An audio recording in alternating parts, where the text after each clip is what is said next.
एक और तो हल्का गाना आ रहा है पावर स्टार पवन सिंह का। देख क्या रहे हो भाई, पोस्टर आ गया, यसी फिल्म से आ रहा है ये गाना। ये गाना पता ही नहीं चल पा रहा है कि सैड सॉन्ग है या लव स्टोरी। गाने का नाम है धरती पे उतरल बा चांद, मतलब कि साक्षात पावर स्टार पवन सिंह चांद उतारे के फिराक में बड़े भाई। काहे कि पावर स्टार पवन भैया का बहुत ही बवाल बवाल सॉन्ग आ रहा है। कलकतिया राजा याद बनू यसी फिल्म वाला, जो कि पोस्टर डालत डालत कंपनी वाला थक गई बड़ा सन। पोस्टर बनावत बनावत थक जीब, लेकिन गाना के व्यू ना रुकी भाई। पावर स्टार पवन सिंह का आज धरती पे उतरल बा चांद 9 तारीख को आ रहा है सुबह 7 बजे। याद रखिए लोग, याद नहीं गए तो चैनल के जाके सब्सक्राइब कर लो भाई।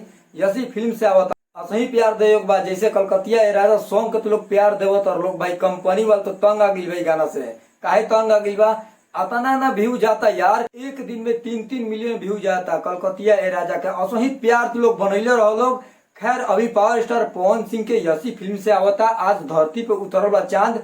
ई गाना के भर भर के तार लोग के प्यार देवे के बा। खैर आप लोग बताइएगा भाई कि किस टाइप का सॉन्ग होने वाला है, लव स्टोरी होने वाला है या सैड सॉन्ग होने वाला है। गाना आने के बाद ही मालूम चलेगा कि गाना किस कैटेगरी का होने वाला है। बाकी पावर स्टार पवन सिंह भैया गाड़ के बैठे हैं झंडा, किसी को टिकने नहीं दे रहे हैं।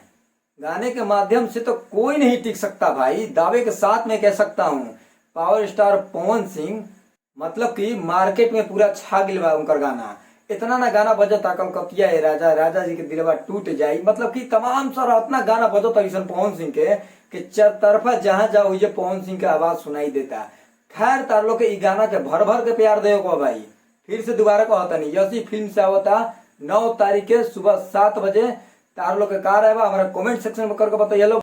बाकी गाना के बवंडर बना दे को बा, जैसे कलकतिया ए राजा सॉन्ग के बवंडर बना दे लोग।